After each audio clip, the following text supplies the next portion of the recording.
Welcome to your new wrestling obsession. This is Off the Mat. It's Thursday, so you know what that means. You're buckled in to talk everything and all things professional wrestling.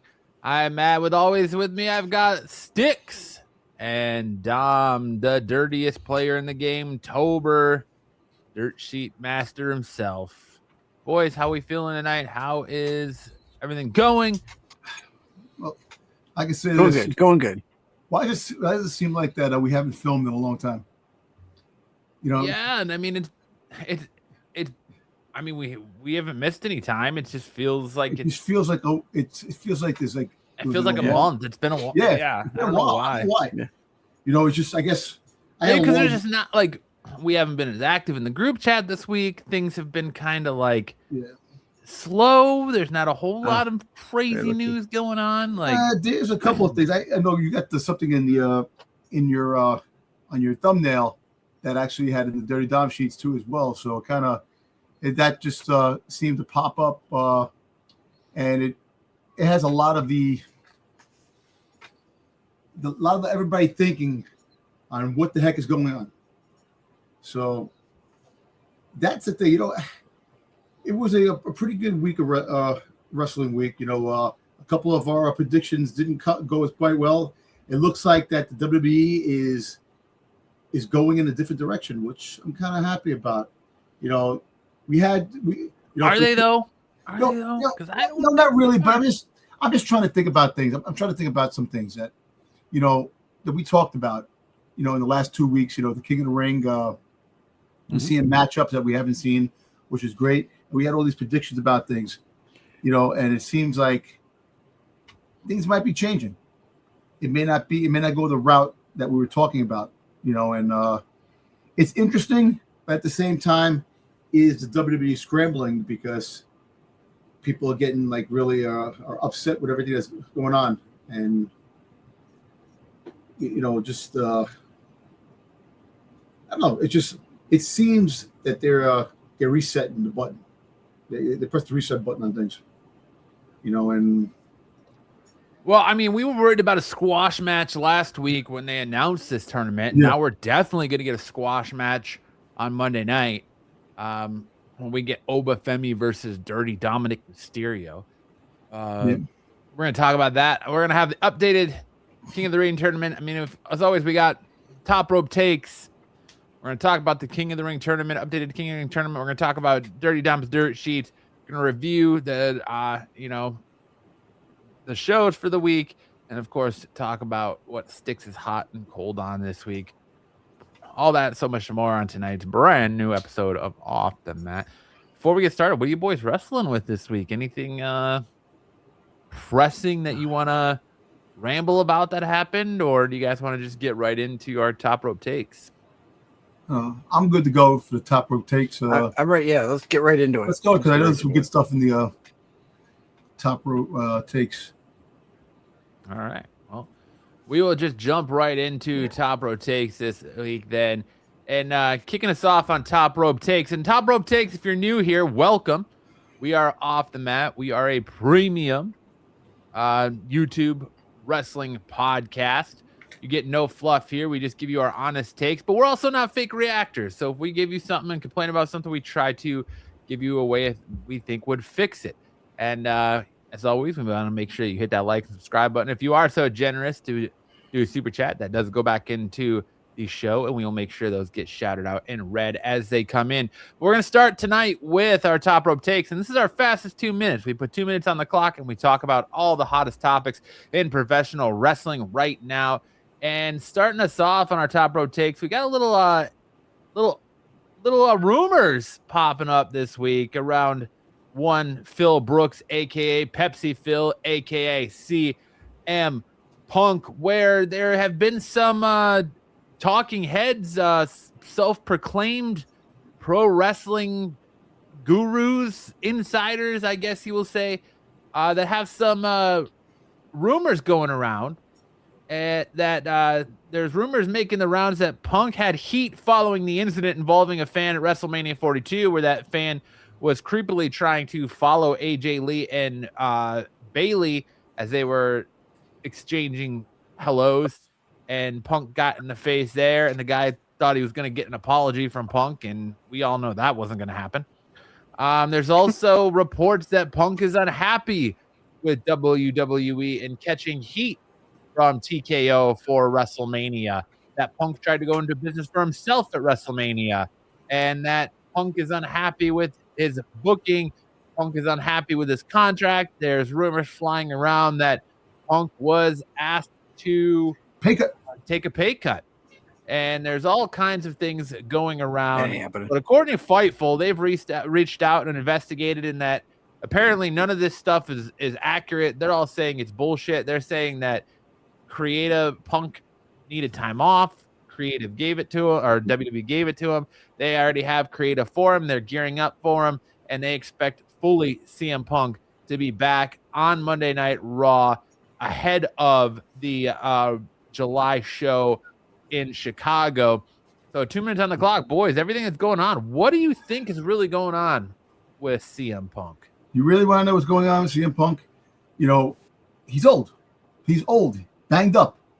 He was out there when he was champion. He was out there day in and day out fighting. He had that bang of a match with Roman Reigns in WrestleMania. He did everything you could ask for. He needs time off to heal. Dude, he's not CM Punk from 15 years ago, 10 years ago. He looks like he's in great shape. He's in good shape. If you see some of the pictures, working out, some of the pictures of him putting on size, but still, you could be in great shape, but your body may not be in the best shape taking those hits. So time off. And remember I told you he was going to lose the belt and he was going to take time off. Him and AJ Lee. AJ Lee took time off. Take some time off. Come back. Come back for SummerSlam. And he could begin his uphill battle for the championship again. So, look, when he first came back, is this the same old CM Punk that had the brawl in the back in AEW that people hated? Was he the same CM Punk that was dropping the pipe bombs his first round in WWE?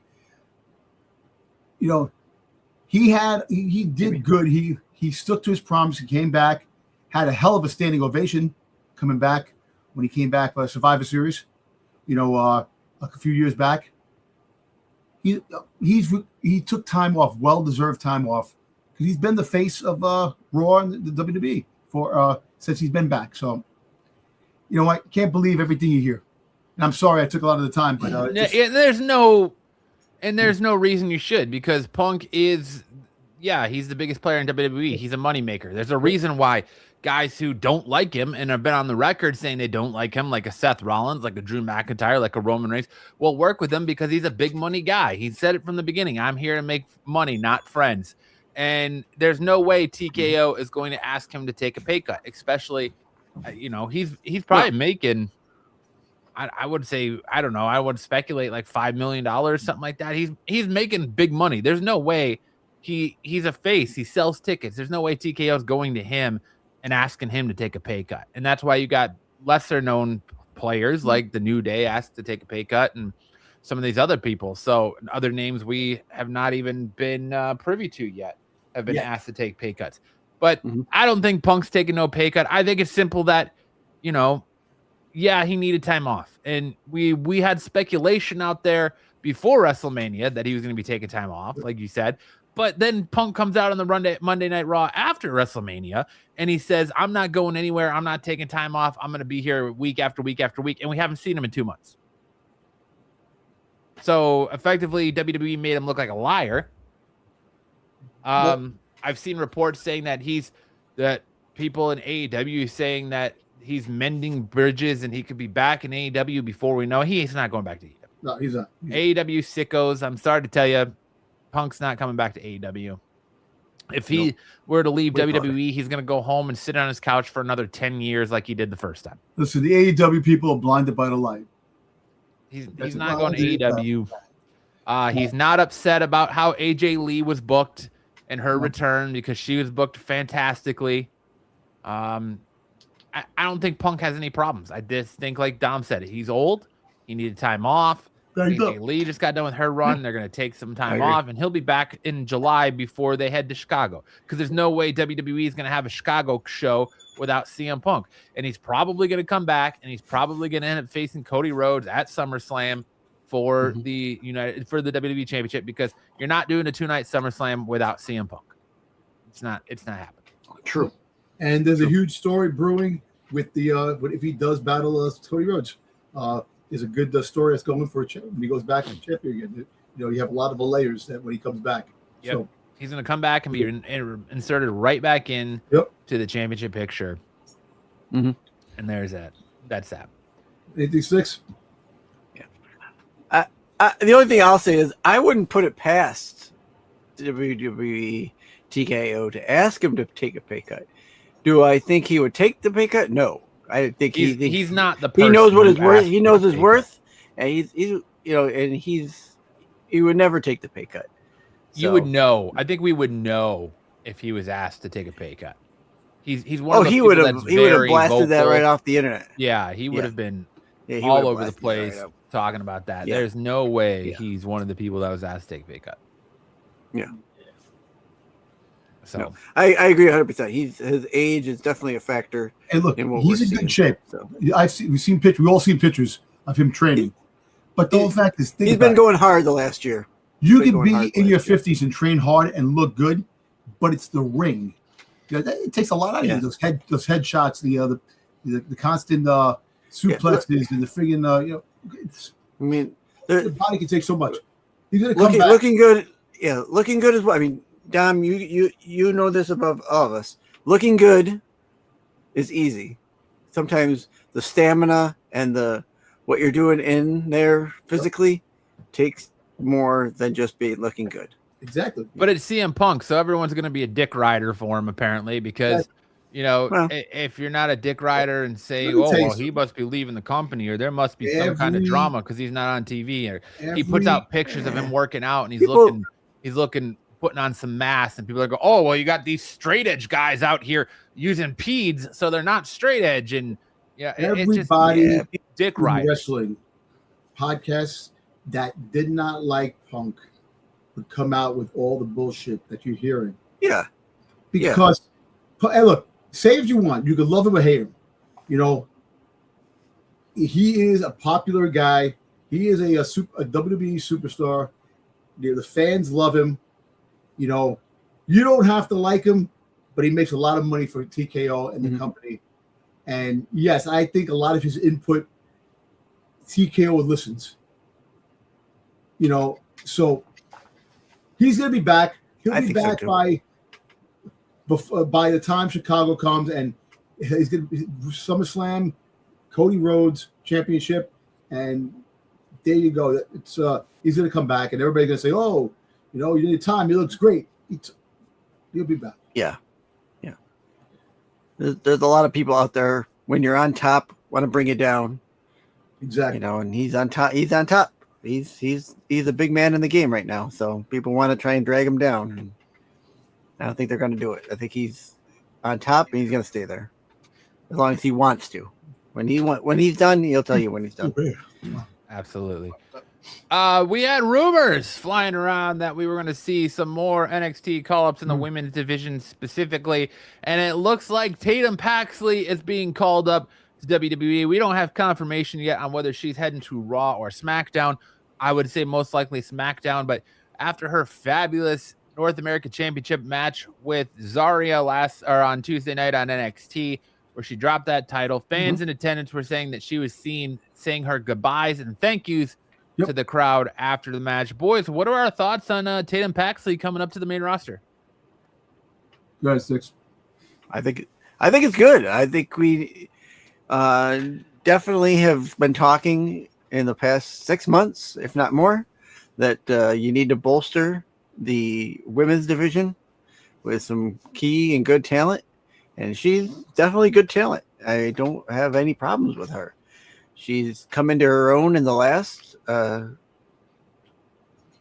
months, like we've been saying, and why not? She's fan favorite.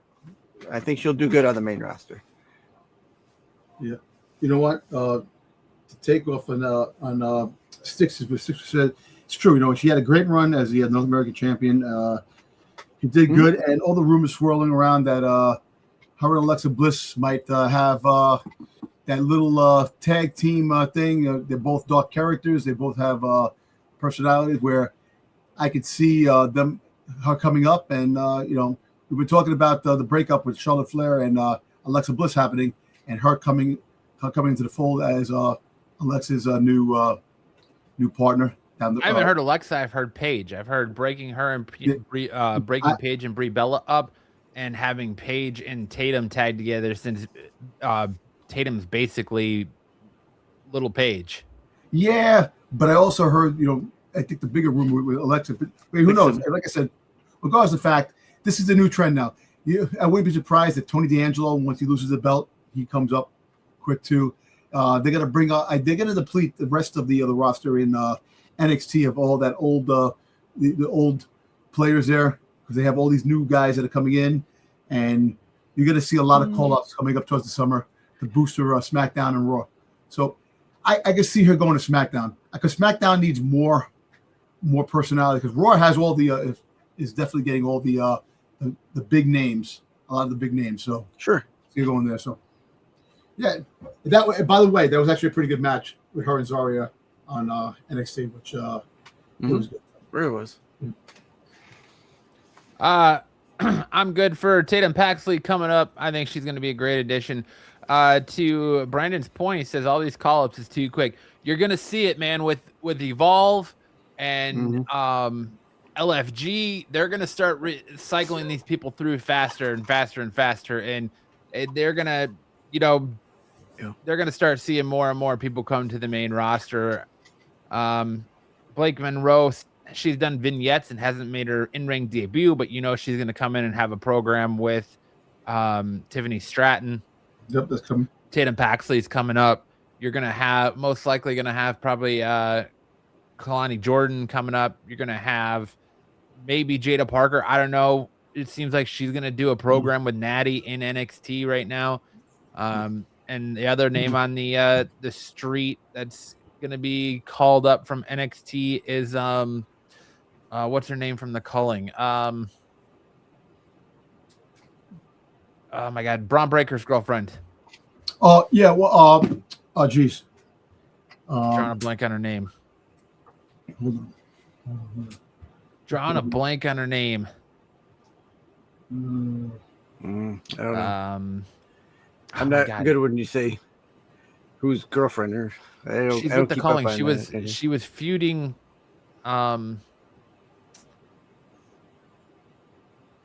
Izzy Dame. Izzy Dame. Thank you. Thank you. I should remember that, but that's all right. Hey, listen, I forgot too, so look it up. Good thing. But yeah, we're gonna see a whole crop. SmackDown's got to be rejuvenated, revitalized. We're gonna see a whole mess of people brought up to SmackDown. So yeah, look forward to that. I'm excited for Tatum Paxley to come up and see what she can do on the main roster.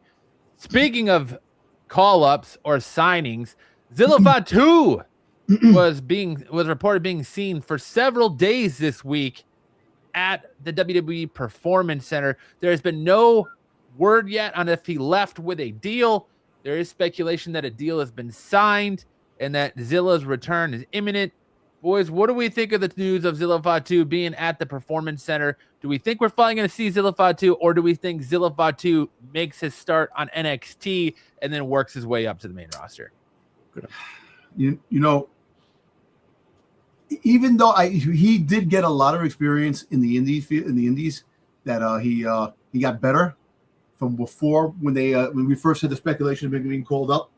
So he's been doing good in the indies. I think he comes up to the main roster. I think he helps Roman, or he surprises that he's someone enforcer that takes out Roman. So we don't know what the story is going with the Bloodline story, but I've been hearing a lot of rumblings that there's going to be some big revelations and twists coming with the Bloodline. You know, I know people are sick of the Bloodline, but there's going to be some crazy changes you didn't see coming. They're talking about. So, hey, I'm all for it, man. Bring him up. Sticks, what do you think? I feel like we've been talking Zilla Fatu for almost. But this is what the year. IWC does. We talk about things and we work ourselves up when there's actually no smoke to this fire. It's because we want it. We want to see it. And now there's actually a little smolder here. He's been seen in the WWE Performance Center. There's a little something here to go off of. So now it's time to kind of run with it versus and more speculate on where we think he's going to go versus, oh my God, he might show up here. I think he'll go. I think he'll go straight to Raw. I don't think, unless they really think he needs to sharpen and start something down in NXT. But I think they'll push him right into Raw, which is a shame because of the Bloodline stuff. Because he probably does need a little bit of work to get to where he's going to be main roster ready, but. We'll see. I think, listen, we've been talking for a long time, but, when the light is there, we see that light. He's probably going to be coming more sooner than we expect. Now that we know that he's been seen backstage. That's a promising spot for him. So we'll see where it goes. You could definitely have, I'm telling you, MFTs are going to break up. I think Solo's getting booted. And Jacob Fatu is going to probably make his own friggin' group. So we're going to see a bunch of things happen. I don't know. And what if we just get what if it's SummerSlam? Because it seems like Jacob's a lapdog right now. And what if Jacob decides he's not going to take it anymore? And what if we get Zilla Fatu showing up at SummerSlam trying to talk some sense into Jacob? And then we just get these two running wild as a tag team. They beat the Usos. They win the tag team championships. Then one of them, they go after Roman and Jacob becomes champion. And then Zilla Fatu wins the United States championship. And then they have like 3 championships. Just have these two go absolutely nuts through the division. I can see that. That actually is not a bad idea.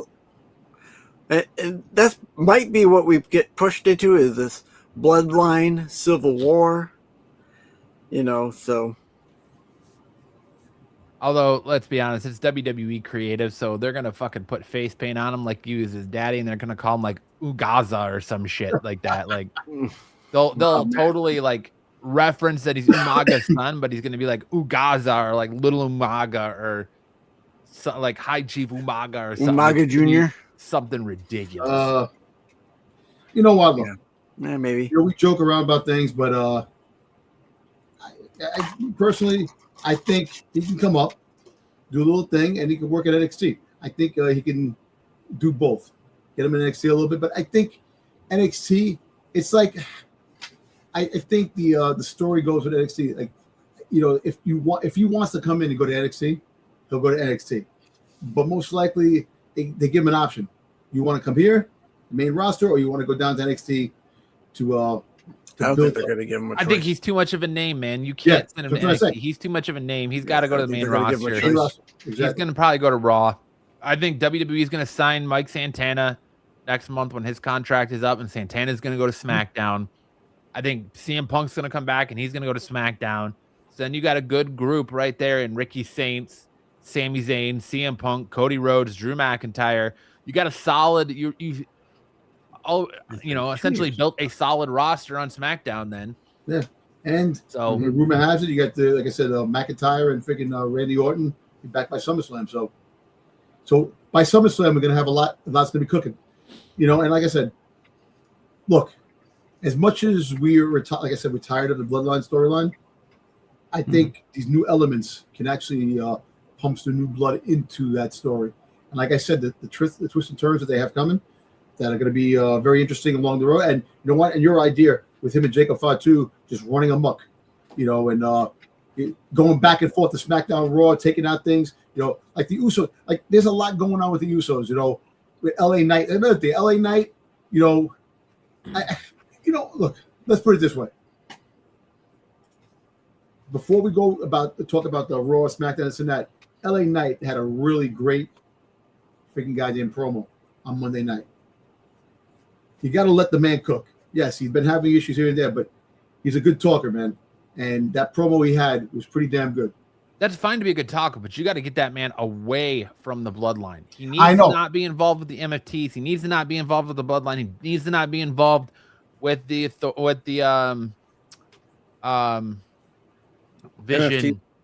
vision. He needs to get away and do his own thing. I know. And I think that's coming. I think hey, look, at least he has story. At least he has a storyline that's happening. That we're going to see more of him with the bloodline storyline. And then after it's all said and done, you move him up into other things. And we'll see what happens. Like, I think when Money in the Bank comes, which we got to talk about that, which is kind of crazy with the Money in the Bank scenario, but, he'll definitely be part of that, and there's a lot. LA Knight, it's unfortunate that LA Knight's going to be stuck in that stigma of where he is in the roster, and not, he's not championship material that a lot of the people pushing on him. He's more mid card, which kind of sucks. But at least we have him in story for the time being, and can definitely take it from there. Like I said, you got the tag team. You have wrestlers that they're putting together. We win the tag team champions. You can go back to the U.S. Championship, the Intercontinental. So there's a lot of other championships you can go for. But as for Zilla Fatu, definitely coming in the next a couple of months. Definitely. Either not a champions or freaking SummerSlam. Definitely making his debut.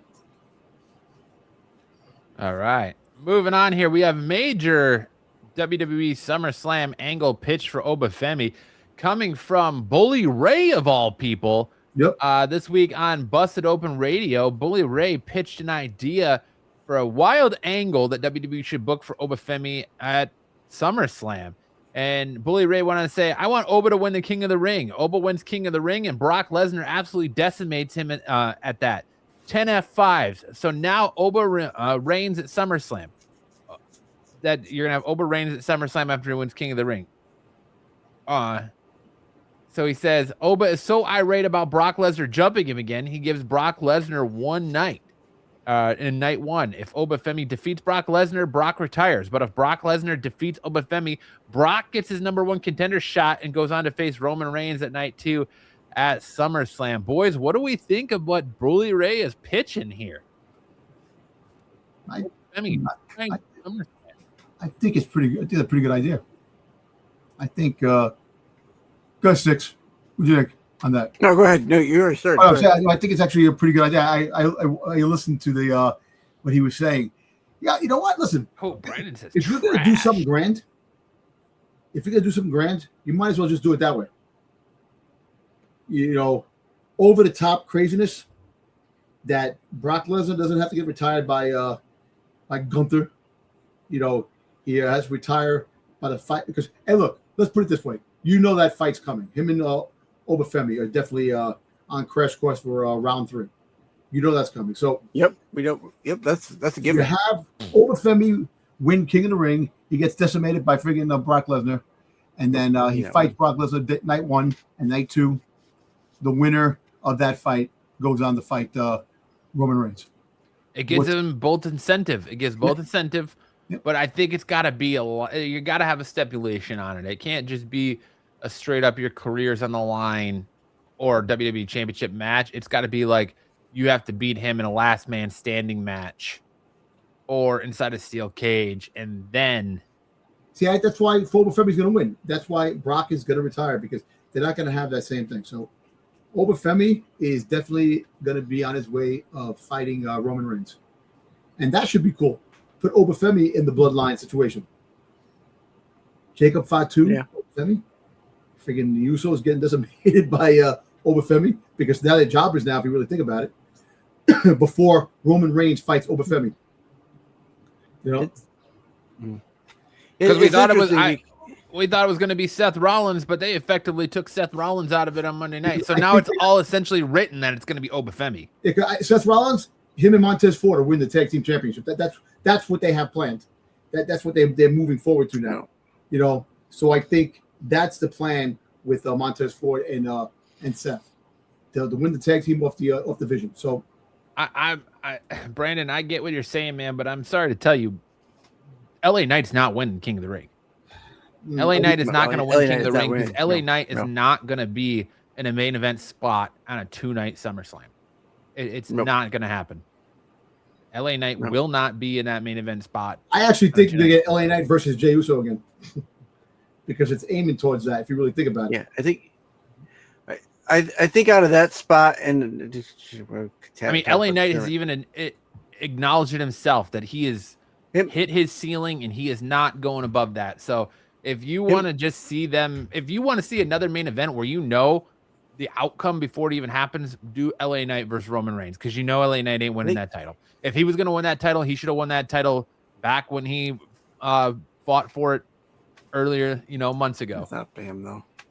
So. Yeah, I think him and Uso are going to cancel each other out in this King of the Ring tournament. I actually think we see Brock Lesnar come back Monday night and against Dominic Mysterio, and you're going to see him F5 the shit out of Obafemi to try and get Dominic Mysterio to go over Obafemi, and it's not going to work. Yes, they're not going to have Obafemi. He's still going to end up beating Dominic Mysterio, but I think Brock Lesnar gets involved in that match. Mm-hmm. I would probably put Lesnar interfering in the next round, in the championship round, at Night of Champions. But there's got to be some kind of angle or something against Dominic Mysterio because there's just no way that match is going to it's going to be a squash. Yeah, it's definitely going to be a squash. Look, the only thing I can honestly say is that Obafemi beats Dominic Mysterio, and I mean, you still got Judgment Day to come in and Brock. I still, it's gonna be an interesting thing. Obafemi probably is gonna win King of the Ring. That's what they're probably aiming for, and you're gonna have that shot because you're gonna need. I don't think that's. If JD McDonough gets involved, he's just gonna beat JD McDonough with Dominic Mysterio. So exactly, yeah. No, Brandon, they're not gonna do Dominic. They're not gonna do Roman Reigns versus Brock Lesnar again. They're gonna have Obafemi beat Brock Lesnar at SummerSlam, and have Obafemi retire Brock Lesnar at SummerSlam, and then Oba would go to face on Roman Reigns night 2. Lesnar will not gonna. Lesnar's not gonna win that match. Lesnar's not winning the third match. It's going to be Obafemi. No. It's just a matter of, do they want to pull that trigger at SummerSlam? And I heard a lot of people talking about that too, like with the Cody Rhodes CM Punk match. They're saying, oh, well, do you want to pull that match at SummerSlam or do you wait till WrestleMania for that match? But you've got you've got a 2-night program. WrestleMania and SummerSlam are now pretty much interchangeable. You have to have big main events for a 2-night SummerSlam, just like you have to have big main events and spectacles for a 2-night WrestleMania. So they're interchangeable. So you got to kind of do that kind of match at SummerSlam as well. You can't really hold that match until WrestleMania. That's a long hold. Look, you got two events. We got two. You have Saturday night main event, July 11th or July 10th. Sunday night main event, right? Too. Saturday night. You got Night of Champions, and then you have SummerSlam. So you have 3. No, you're forgetting Sunday night main event, Labor Day weekend. Oh, that's right. You're right. So it's 4 special PLEs, basically, if you really think about it, in that 2-month span. There's a lot they can do. There's a lot they can do. And I see Brock coming out in Night of Champions. Not even Monday Night Raw, Night of Champions. With Obafemi, when Obafemi is defending to become King of the Ring. And Obafemi becomes the King of the Ring despite Brock Lesnar's efforts to try to take him out. And that's when you get the SummerSlam match. Yeah, that's when you get. Because I think they're not going to do the SummerSlam. I don't think they're going to do Obafemi SummerSlam off the bat. Or not, like I said, Night of Champions, have it in Night of I see it transpiring in Night of Champions. Fight ends SummerSlam, and then Survivor Series. We get Let's kind of hold the King of the Ring stuff. Confirm what Night of Champions is. They need to come out and confirm. Is Night of Champions going to be champion versus champion, or is Night of Champions going to be, number one contender versus champion? So are we getting Cody Rhodes versus Roman Reigns 3 at Night of Champions, or are we getting Liv Morgan versus Rhea again at Night of Champions? Like, what are we getting at Night of Champions? Is Night of Champions your normal PLE format, or is it champion versus champion? Like, we have no answers other than the King of the Ring finals and Queen of the Ring finals are going to take place at Night of Champions. So I think Monday night we'll start getting the word on what's going to happen at the Night of Champions. Hopefully it'll stick to being champion versus champion, because these number one contenderships won't be known until the end of that PLE. Look, we all know Night Champions, those championship belts are going to be freaking changed. Maybe you might get one change, but maybe. It's like Saturday Night Main Event. Those freaking you rarely get anything changed. There's no changing of the guard. Yeah, Saturday. Yeah, I can see Saturday Night's Main Event, but Night of Champions you have to have at least one, maybe two. You know what? Go over. I see freaking like I said, Seth Rollins, Montez Ford won the tag team championships. Maybe that's SummerSlam. That's probably a SummerSlam match. That's gonna probably be that's a big. That might be a SummerSlam match. Yeah. They win the belts. Dawkins is the odd man out. Yeah, because there's no. There's no well, I guess it's R-Truth and Damian Priest, right? It's the other tag team champions. Yeah. I think they're gonna probably give it the belt eventually too, because it's been going on. Well, we've been talking about them merging the two and just having the one belt, because we don't have enough tag teams anyways to go around. Yeah. Listen, I have a match, unify the belts, throw them away. And I think they are going to. There's been word of unifying the belts and having one champion. That's what I would do right now. You need to. I don't see Gunther winning the belt on a random Friday Night SmackDown. Nah, what's going to happen is that you got the Night of Champions. You got this Sami Zayn versus Gunther versus Cody Rhodes, and that's where we get Randy coming back. So that's going to be. I don't want to. Don't throw that out there, because we don't know what Night of Champions is, and that's just saying that kind of bugs me watching other shows too. Like, everybody's booking Night of Champions. Oh, Night of Champions is going to be this. Night of Champions is going to be that. Night of Champions is this. Night of Champions is that. But we don't know, because usually Night of Champions is champion versus champion. It's for the last couple of years. It's been WWE champion versus World Heavyweight champion, women's world champion versus women's heavyweight champion. So we don't know, and WWE is not telling us what the format for Night of Champions is going to be. I think Monday night we're going to find out. Monday night we'll definitely find out something Monday. The start of it. I mean, granted, they have a whole month plus to build it, because Night of Champions isn't until the end of July, or middle of July. So we got a lot of build towards that. But I don't want to sit here and start, fantasy booking Night of Champions, and then it'd be like, oh yeah, well it's champion versus champion. We forgot. Oops, we forgot what we're doing over here. But yeah, no, I mean, and I don't want to rain on your guys' parade either. But I just want to, throw out that caveat that we don't know what the format is. Is it going to be a traditional Night of Champions, or is it going to be, just a traditional PLE? Yeah, no, you're right. You're right. All right, our last story on our top rope takes is Chad Gable. Ever since that mask versus mask match against El Grande Americano, he has had a rocket strip shot strapped to his ass. We saw him show up on Raw, apologizing to everybody, showing up on SmackDown, apologizing to all the luchadors. We saw him come out and make the save in the Rey Penta match. Guys, right now, if you're WWE Creative, are you pushing for Chad Gable to win the Intercontinental Championship off of Penta at SummerSlam? And I feel like if you don't, your creative is absolutely shot. How you guys feeling about Chad Gable, and do you think it's time that Chad Gable gets that main event push? Go 6. I absolutely do. I think what he's been doing with the El Grande Americano stuff has been great. He's actually had time to build that story with Kaiser and being the other El Grande Americano. I think he He's the original. He is the original. Well, he's now the only. Yeah. El Grande Americano. So Gable has pushed his name into any kind of contendership, whether it be if he wanted to go to the Intercontinental, if you wanted to go to the take on Rey Mysterio, you can push into anything.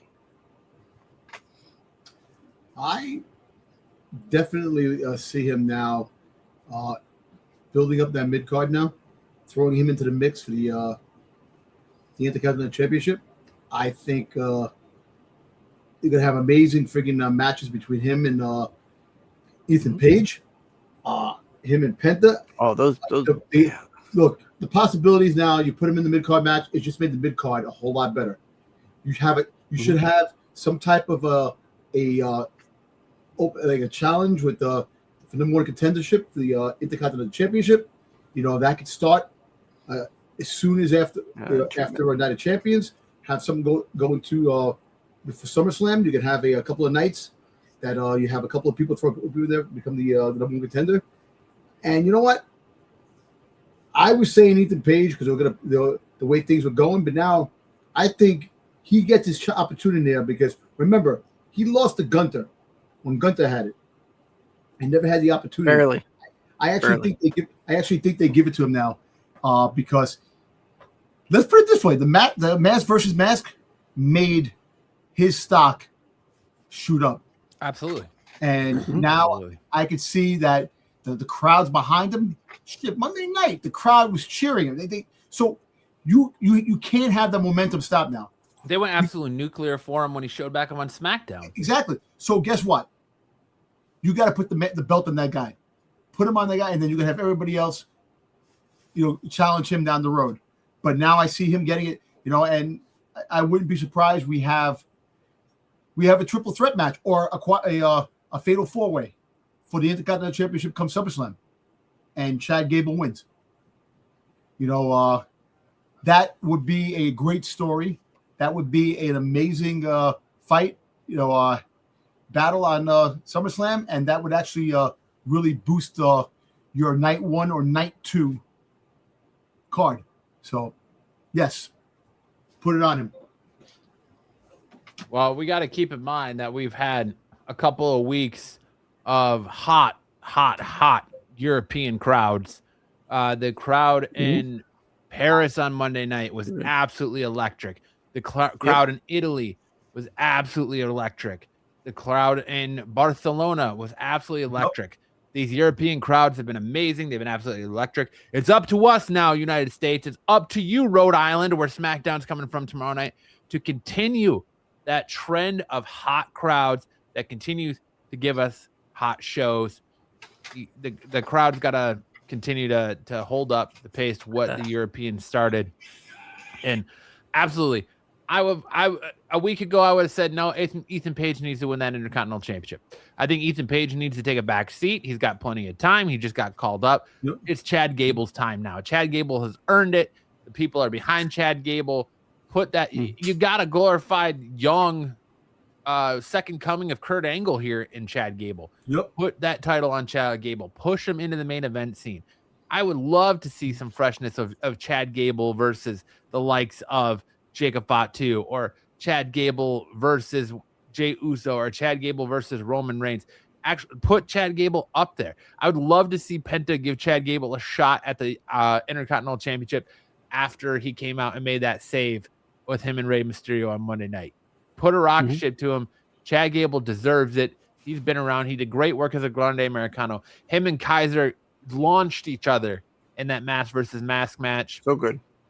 So good. Give Chad Gable the push that he deserves and make him that IC champion. Put him in the IC title picture. Put him in that mid card and let him cook. All right. That's it for our top rope takes. Now we're going to hand things over to Dirty Dom, where he's going to tell us all the things that are cooking on the Dirty Dom dirt sheets this week. Dom, fill us in on them dirt sheets. All right, cool. I got a couple of things. I did have the CM Punk situation on the dirt sheets, but I know that's a main topic to talk about. But actually, I got some pretty good, a couple of good things here. I'm going to lead off with this. First things first. So apparently, the WWE have been discussing a new wise man, possibly for Roman Reigns. No other than Rikishi. I know they talked about it before, but now it's actually circulating and it's starting to get a lot more traction. So remember I was telling you that a lot of twists and turns? Who's to say Rikishi comes in and becomes not even the wise man of Roman Reigns, becomes the wise man of Jacob Fatu or the Jimmy Uso, Jimmy Uso, and maybe Zilla. When Zilla comes in. So there could be a big twist that the MFTs get dismantled. And you have, Solo and Talatanga and, do you think there's still goodwill there between WWE and Rikishi?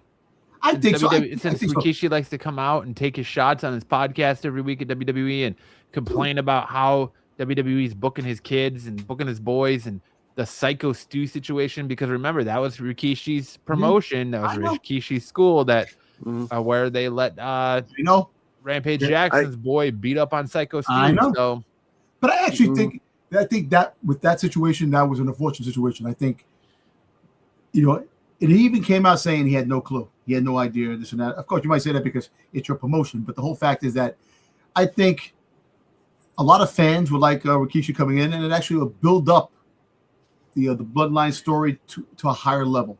But like I said, it's a rumor, but it is getting traction out there that it's making its way. With that whole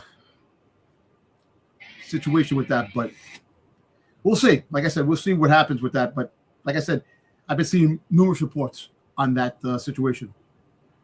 But we'll keep an eye out that maybe SummerSlam, maybe Survivor Series. Who knows if it does happen? Right. Yeah. All right.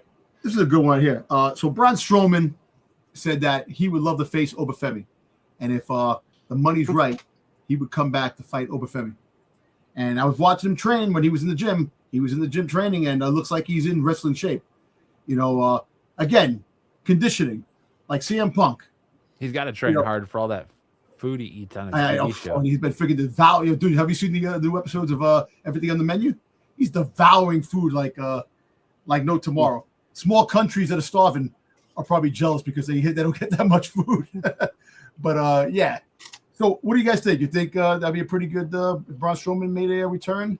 Come back there. Because we need some big men to fight Obafemi. Obafemi definitely you got to give him the kaiju treatment with some monsters, and the monster among men might do something pretty good.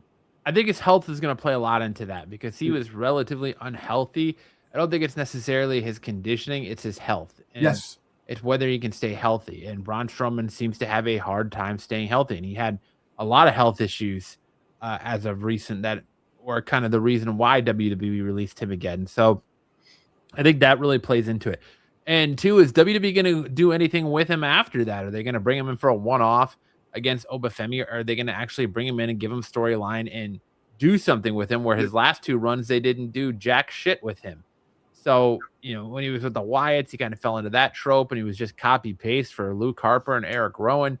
And then he left, and he became the monster among men, but then got injured and got released. And now, a second time around, injured and released. So it's just a matter of if he can stay healthy, can he come back? Can he actually put on a good program? And then what do you do with him after Obafemi? I don't want to see him bring him back just. I don't want to see him bring exactly. I want to see him have some kind of a storyline to come back, even if it's a good small storyline, but something that can propel him in there. A couple of good matches and get him in there to at least be not a jobber, but to have some, to get in there to have some good matches. Like, look, Bronson Reed is making his return eventually, and he's looking jacked. So you need these kaiju-looking dudes to come in. And Obafemi needs challenges, man. Yeah. He needs challenges, not these skinny off dudes that are out there. He needs monsters, man, that can take that will make good fights. So we'll see. Like I said, anything is possible, and he did leave good terms. It wasn't that it was bad. He was released. Yeah. So we'll see what happens. Yeah. So we'll keep that monitored on that, and hopefully have a surprise and popping up one day. Attacking over Femi. All right, I got one more, and this one, so there's been a lot of speculation out there that Rhea Ripley's injured. A lot of reports saying that her knee is banged up with the fight with Jade Cargill in Italy, and is she good to go? Is it worse? Is it worse than what people are talking about? This and that, and back and forth. So there's been no other reports on that, but I don't know. Like I said, the last thing I heard that her knee was banged up pretty much after yes. So and sometimes, like I said, wrestlers go a little bit before they really have to go out. But what do you think? You think that she's more injured than they're saying, or it's just she needs to just bank off some rust? Yeah, I would say she probably is, because she hasn't been able to do the workout regimen that she used to do because of her back. Her back has been holding her back from doing a lot of these workout routines that have kept her. Because if you've noticed, we've said it before, we can tell that she's been either losing weight or the mass has been going down. There's some.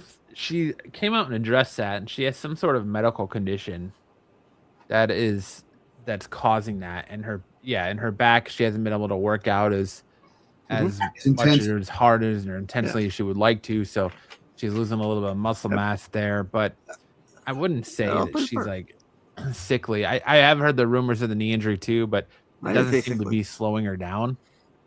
Nothing. And I mean, she doesn't even have to wrestle between now and SummerSlam. She can just host, or even now in Night of Champions. She can just show up and talk trash and get involved in brawls and continue this feud with her and Jade Cargill and build towards her and Charlotte Flair at SummerSlam, which is where I feel like they're going. Well, let me ask you something. Do you think I'm sorry, Sticks. Go ahead. I was just gonna say the correlation of her not being able to work out and maybe having things wrong with her knee because she's putting all this work in on it and she's not able to do the strengthening that she used to do for it, and that played the key in where she might be getting injured. No, it does, but it also might be a key for her to staying a little bit healthier, due to the fact that too much putting muscle on, sometimes it goes against you being too big. It can. Yep. So she lost weight, and maybe as another thing too is that her knee, working out. Like I said, maybe her knee was a little banged up as it is, but like I said, give or take. I can't imagine it would be with the routine, with the way they work day in and day out. And look, in the way 2 or 3 shows a week. Come on, champions. They're holding him out without fighting. Come on, look at Liv Morgan, hasn't fought somebody in over 50 days. Man. Come on, so you could hold her out from fighting, and you wouldn't bat an eye. But I actually think she fights Io Sky, and finally beats Io Sky. That's the one hump that she's been having. So Charlotte Flair, yes, that sounds good, but I think Io Sky wins Queen of the Ring. Yeah, I think that's a safe bet too. Yeah. But I don't know. I just don't want to see another Io Sky title run. I'm not. Well, I don't think she's. I like Io Sky, but I'm not so high on her when she's champion. I think she's better chasing the championship. Exactly. So, and I think that ship has kind of sailed between Io Sky and Rhea. I'm not really invested in that anymore. I want to see Io Sky versus Julia, and that's one thing that the Queen of the Ring tournament did kind of give us, is that you see Io pin Julia. It makes you wonder what a one-on-one championship match between those two, or one-on-one match between those two would look like, and that's pretty much all that did. I don't necessarily know I want to see Io versus Rhea again right now. I think that's something you could do down the line, but not right now. And that's the same thing with Seth Rollins and Roman Reigns. Roman Reigns has never beaten Seth Rollins, so that's the whole thing. So eventually, that's a storyline you can complete down the road with the same thing with the Io Sky and Rhea. But anyway, that's the a couple of dirt sheets. I know there's a couple more, but I think those are the pretty. See, for me, I would wait and do Seth Roman at Mania, and you have Seth get a little bit of his own medicine, where you have Punk win Money in the Bank. You do Seth Roman at Mania, and Seth beat Roman, and as he's sitting there, Punk gets his payback, and he cashes in on Seth and comes in, hits him with a couple of GTSs, and then pins him to become champion, much like Seth did to him versus Gunther. Yeah. You can have that. Hey, look, there's a lot of things that are opening up now. So Tit we'll for see tat, baby. what happens down the road when it comes to. And look, like I said, it's a lot going on out there, and things can change in a heartbeat, when it comes to matches and stuff like that. So yeah, it should be interesting. Absolutely. The one thing I can honestly say, I know we've been like dogging WWE a lot, but there's a lot of good. They have the potential to really do some good shit, and it makes you wonder, man. And it sucks. And look, if you watched, there was a podcast with Killer Cross and Ariel Helwani. Yeah, and he was talking about Triple H, saying that Triple H is definitely there's some decisions he's not making, and it's sad. So yeah, he had a whole conversation about how he feels like TKO has kind of handcuffed him, and that he just gets his marching orders, and then he has to carry it out. Yeah, so that's the thing, man. Like I said, I think when they start to cook, they can really cook. And I think the mask versus mask really made them open their eyes, saying, holy shit,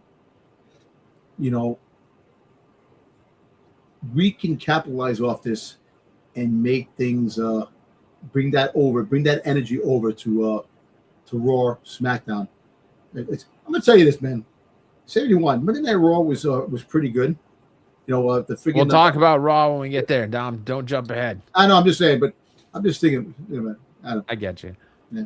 Is that it for the Dirt Sheets, or you got something else? That's it for now, yeah.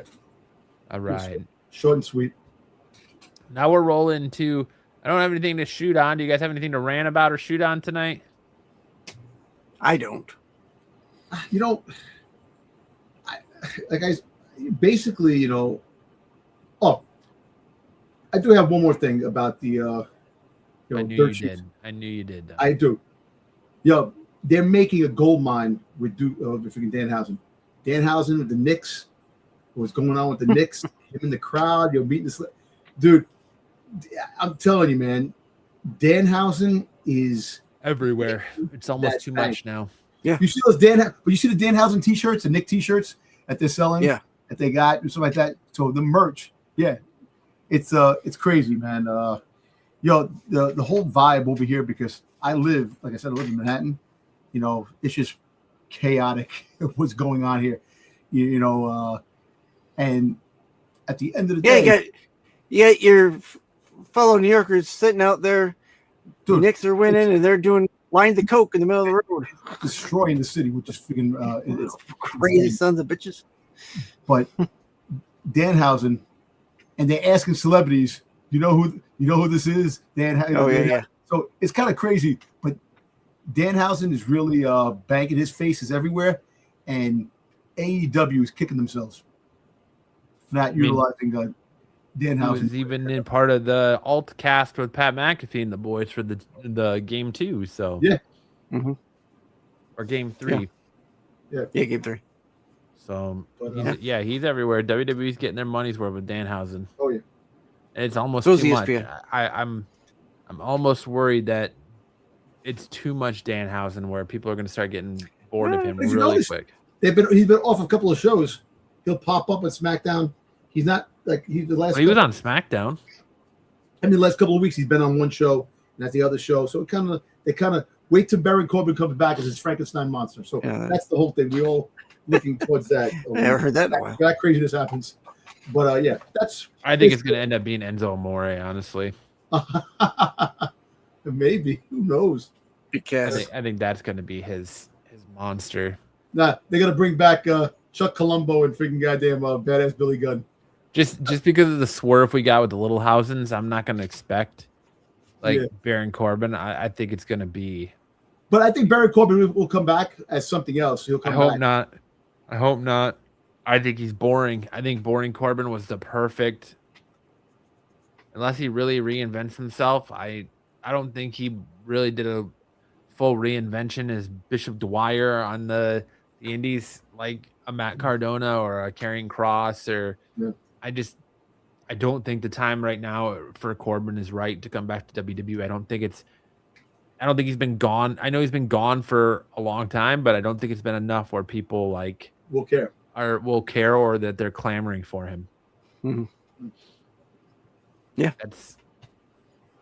I think you gotta use that Danhausen, especially with the Danhausen thing. It's got to be something that nobody expects. It's got to be someone that nobody expects. If it's just Baron Corbin, it's just going to be like, yeah, who cares? No, it's going to be the new GM for SmackDown. What's his name? Player. It's not going to be Teddy Long. Teddy Long. Or Vicky Guerrero. What's up, player? No. What's up? Excuse me. Excuse me. Yeah, oh, God, no. Please no. Yeah. Vicky Guerrero. No, thank you. Sticks loves him some VG. Vicky Guerrero. All right, now we're going to get into our 3 count. This is where we go through the shows for the week and we review them, giving our best moment, worst moment, and what were they thinking moment of the night. And as always, my favorite time of the night. We're going to start with SmackDown from last Friday night. We're going to start with our resident know-it-all about SmackDown, Senior Sticks. There we go. Oh yeah. As per usual, I'm not in on the SmackDown, and you know that. That's why you say I'm the know-it-all. But what I did see, what I thought was good, if I can get it up here on my notes. My notes are being very slow. Okay, here we go. Let's see here.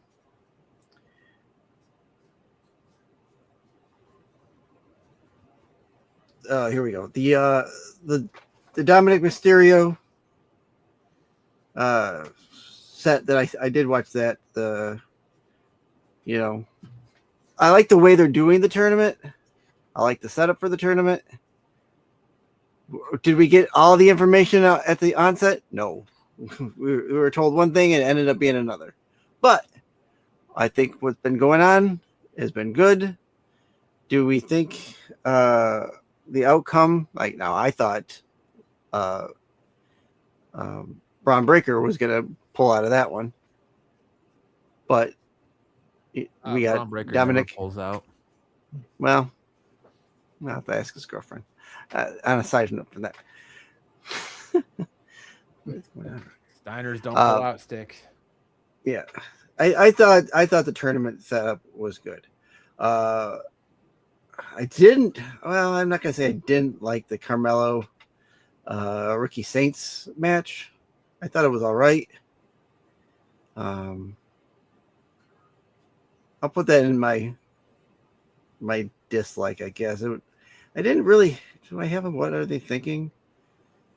I guess my what are they thinking is the whole using Damian Priest and R-Truth is they're champions, but they're jobbing them. They're like they're coming in to make saves. They're coming in because Truth's hurt. Yeah. Well, yeah. What is? Yeah, my what were they thinking moment of the night was why are they making Dominic Mysterio win King of the Ring and putting him against Obafemi? It was just going to be a squash match, and everybody just got done complaining last week about how they felt like the match with Penta, or 2 weeks ago when they had Clash, that they felt like it was just going to be a squash match when they announced it was going to be Obafemi versus Penta in the first round before it was the Fatal 4-Way set. That's my kind of what were they thinking is why Dominic Mysterio. Finally letting Ricky Saints get a win over Carmelo Hayes was a good was probably my best moment of the night. Although I did like the yeah,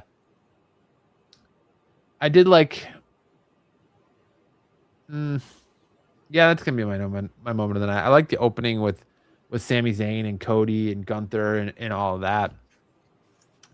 And my worst moment of the night was Raquel Rodriguez winning Queen of the Ring qualifier over Bayley, JC Jane, and Kiana James. I'm telling you that. Yeah, but we said that. We said that was. I know we did, but that's why I'm saying it's my worst moment of the night because the predictability. Because you called it because it was just predictability. The predictability. Yeah. Of it. Oh, okay. Brandon said, best moment of SmackDown, Gunther gets his rematch. Worst moment, burying Royce Keys. What are they thinking? Moment, still having Charlotte in the tag team division. She said it herself, 14-time world champion. Like, it's gonna change. How much more are you gonna put on her? And she's definitely gonna probably go after Rhea for that championship. Yeah. Well, yeah. Let her get her bits on a couple different belts besides world championship.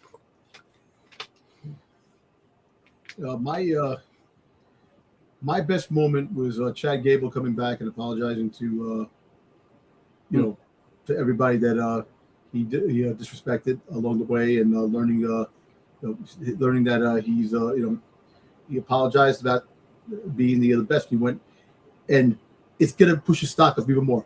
My worst moment, and what were they thinking of together? The Fatal 4.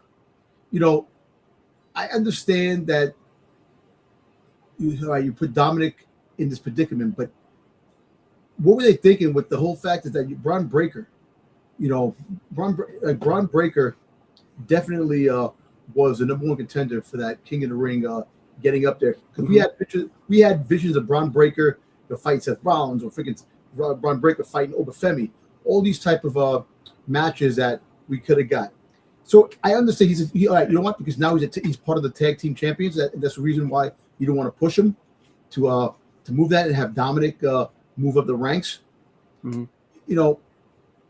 Look, some shenanigans will happen next week with Dominic and Obafemi, and that's the crazy thing. So, and like we said, I said that the predictability of what we're talking about, they're trying to change the momentum. That they're trying to, like, all the podcasts out there are saying the same thing. So they're like, you know what? Let's freaking shake it up a little bit. Let's have freaking Dominic beat Braun Breaker, Damian Priest, freaking what's the other guy? And Trick Williams. You had the showdown between Trick Williams and Braun Breaker, which got a nice freaking intensity. Crowd loved that. But you have Dominic Mysterio beating those dudes, so that's that. But other than that, man, he's right. Brandon's definitely right about Charlotte Flair still being in the tag team division page, which eventually that's going to happen. The picture, it's going to happen. It's going to be eventually they breaking up. Her and Alexa Bliss are definitely going to go their separate ways. Now that Tatum Paxley's in the picture, and I'm telling you that's going to be the new tag team right there down the road. But yeah, that was SmackDown. SmackDown it's going back to 2 hours, So I think this week is 2 hours. Matt, you're on. It's already back to 2 hours, isn't it? Is it? I thought this coming week. This coming week starts. Oh, I thought it went back to 2 hours because the Braun Strowman show started already. Yeah. Well, yeah, I think it did on the 5th, but they said that SmackDown was going 2 hours. I think the 11th. Tomorrow's the 11th. I think tomorrow. Today's the 11th. But today's the 11th, the 12th. Tomorrow's the 12th. Okay, I'm sorry. Tomorrow's the 12th. But yeah. All right. Brandon says, I think Logan Paul and Angelo Dawkins' injuries affected Braun Breaker and Seth Rollins' plans for King of the Ring. True. Potentially. Potentially. Every good storyline that they try to put together, injury always kind of ruin it. That's just the name of the game, I think, and you got to be able to pivot. Yeah. All right. Monday Night Raw, 3 count. Dom, start us off. Best moment, worst moment. What were they thinking moment of the night for Monday Night? I'm gonna tell you this. I actually like the Seth Rollins Ricky Saints match. I think that match was great. And the way to end it, of course, Braun Breaker screwing Seth Rollins But I actually like the Soruka and Lara Akira match. I think Very good match. It was a very good match. It was very good, and I like that. I was watching Soruka, concentrating. Oh, I bet you were. Yep. the soul statue. She did a good job, and that was a good battle. I enjoyed that. The one thing makes me laugh. All of a sudden, Montez Ford is buddy with freaking Seth Rollins. Like they come in, what's up, and so I know Dawkins is out, he's hurt, and I know that. So that's why I'm saying they're gonna put the tag team champions on them too, and when Dawkins comes back, that's where the things are gonna happen. But yeah. So, and I also, I like the women's 4-way. Chelsea Green and Liv Morgan, Becky Lynch, and Alexa Bliss. I thought that was a pretty good match. Of course, they're building up the freaking Raquel and Liv. That's what's gonna happen, man. They should have let Chelsea Green win that match. They should have. Chelsea Green still gets a great pop, and I wish they freaking did the Lucha Underground, man. The crazy shit that they did in the Lucha Underground, man. It bothered me, but I thought that SmackDown, the Raw was a pretty good show. Was it the best show? No, but I thought that there's hints of stories that are happening that are making the show a little bit better. The backstage, the backstage segments, just the overall, the ambiance of Raw itself is starting to, when you had Montez Ford talking to Seth Rollins and the Usos came in with Jacob Fatu, and friggin' Jay wants Jacob to take care of Seth, and he's like, man, I don't listen to you, dumbass, man. I acknowledge Roman, not not you. So I think there's some good stuff that's transpiring in Raw. I just don't know that I really like the fact that you're going to take one of your best tag teams and performers in Jay and Jimmy and make them glorified ring boys. Yeah, I know. But Brandon says his picks from Monday Night Raw. Best moment, Chad Gable is character is back. Worst moment, Chelsea Green losing to Liv Morgan and should have done Bayley versus Liv Morgan for the women's world title. Yeah. They are holding tight for Stephanie Vicaire. Yep, and it's crazy. Yes, they are. It's crazy that they're waiting that long, man. She should have had some matches with other people. Defend your freaking title, man. Come on. Sticks, what say you? Best moment, worst moment. What were they thinking moment of the night from Monday Night Raw? My best moment is I really like the fact that they had Javon Evans win that match. It was a great match. I think Javon deserves a push. And do I think he's going to win the whole thing? No. But for that one match, I think they did right by having him win. So that's my best. Worst, man, I don't.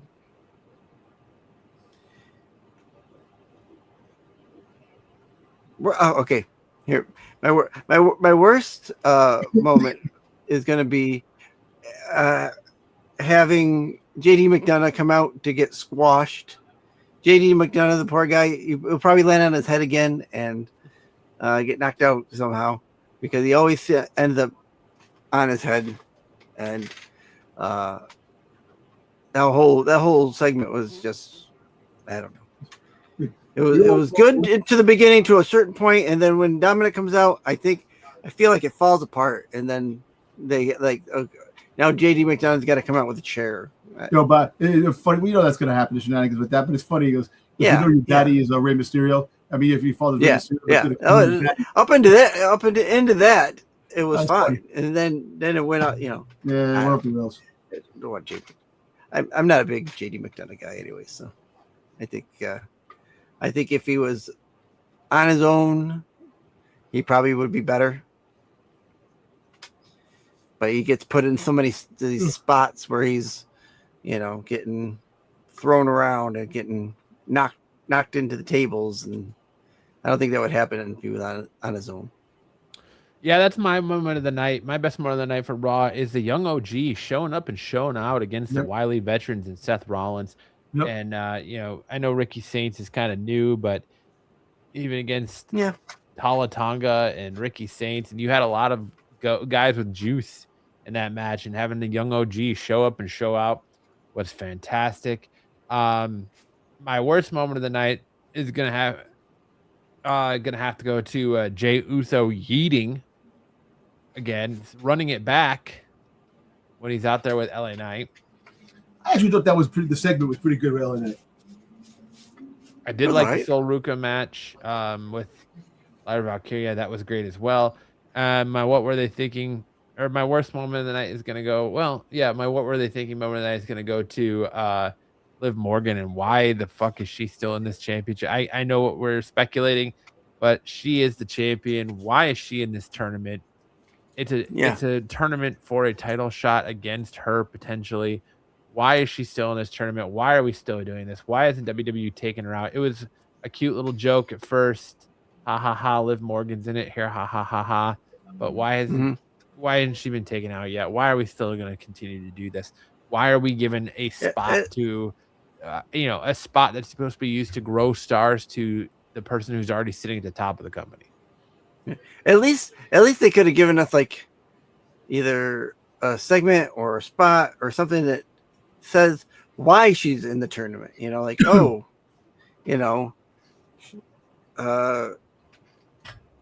she wants to do this. So was in the match, and then now she's not. So now we look, she wants it all. That's exactly what it is. She wants it all. That was her reason. Yeah. Of all time. Trouble. Here comes trouble. All right, now we turn our attention to NXT on Tuesday night. Boys, who wants to kick us off for NXT? I'll go first for NXT. Right. My worst moment of the night was probably going to be the match between Hikaru and Mason Rook. Yep. Rook. I do not like Mason Rook. I do not care for Mason Rook. I don't need to see him out there week after week in his onesie Mandussy hanging out. It just they're already burying him. Why are these two already in the number one contendership spot? They've been here all of 5 minutes. What are we doing? And big bad body slam your dad. Yeah, whatever. Who cares? Those two just are. I'm already bored of him. His promos suck. I'm just not a fan yet. It's just not there for me yet. My best moment of the night was hands down Zarya versus Tatum Paxley for the Women's North American Championship. Great match. I also did like Dom's girl Jada Parker attacking Natalya. That was cool. And let's see, what were they thinking? And the whole Mr. NXT thing. The whole Mr. NXT thing was lame. Super lame. You don't need a Mr. Mr. NXT and it being. Look at all the names I got on. Get out of here. Yeah. And your first Mr. NXT being toothless Shiloh Hill. That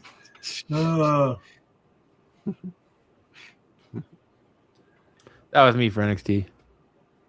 Good, Dom. No, I think my best moment was Tatum Paxley versus Zarya. I thought that was a great match.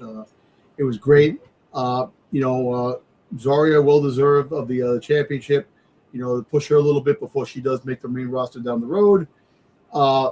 Worst moment. I like that she took to X to send Sol Ruca a middle finger. Yes. That was good. Because eventually she's going to come to the main roster, and her first target is going to be definitely a friggin' Sol Ruca. My worst moment, and what were they thinking? It has to go with the championship match with D'Angelo. Thinking they buried Mason Rook. He's done. Like they already buried him already. And you're right. Why they put them in the championship series already? You know, they were there like 5 minutes, and they're already. Because look, I think they're gonna push the fact. I think Tony D'Angelo is gonna eventually lose the belt, and he's going to the main roster. That's the only thing you're putting up this new blood that's going against it. With all the talent all the other talent you have down there, you have two guys who just came in, and they're your number one contenders. And kind of like Mason Rook, people still, even though people checked him in on the indie scene, he's not resonating with the crowd. And you're right, the onesie you got on, the Mandusi. Mandusi. And I feel bad. I feel bad that he has to wear that. But it's either that or he's gonna have he wears no shirt. Do you want to see that?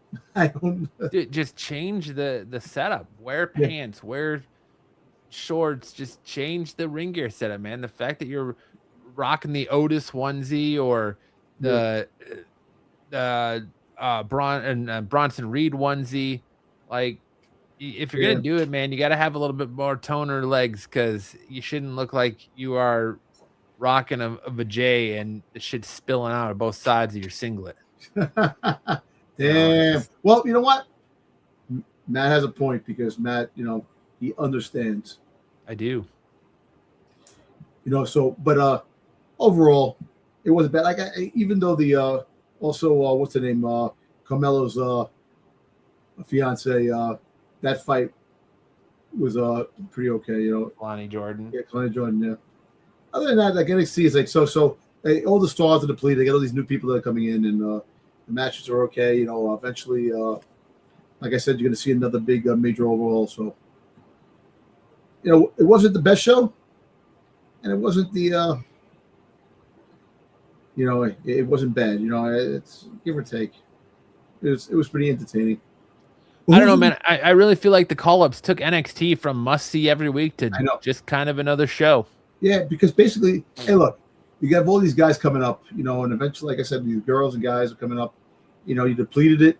You have a handful left, and those are the next summertime. You're going to see a lot of people towards the end of the summer. A lot more people coming up.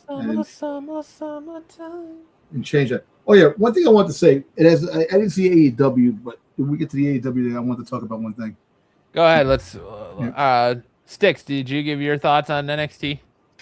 No, but I'm gonna kind of echo the Zarya Tatum Paxley was my favorite. I thought it was a great match. I don't really have a what are they thinking. I'll just echo that. I don't know much about Rook, so I don't know where him coming in is such a great spectacle. And he's big, he's bad, and he'll body slam your dad, Sticks. Yeah, well, I won't tell you where my dad is. Is he on a shelf in your house somewhere? Yes. My worst moment.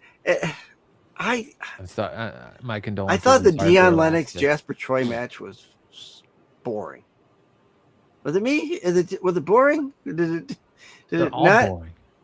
Did it not just not grab you to listen? There's going to be matches that you can think the whole show is boring, but there's always going to be that one match that's like, I had to sit through that match. This is that match. This is the match that I had to sit through. I don't know. I didn't like it. I didn't like the match. That's it. There, I said it. I didn't like the match. All right, we'll move on to Dynamite. Here's me watching Dynamite. I don't watch Dynamite. Hey, nothing. Me watching Dynamite last night. You guys were aware that you had a Saturday night main event that was on today, and Jordan Grace versus Julia? You had it was a main event, not Saturday. It was a main event. A main event. Which was a pretty good match. They turned out to be good. We didn't even talk about that. Julia beat Jordan Grace. Yeah. All the comments were finally saying, it's nice that Julia won in Italy. But too bad it wasn't on actual TV. I know.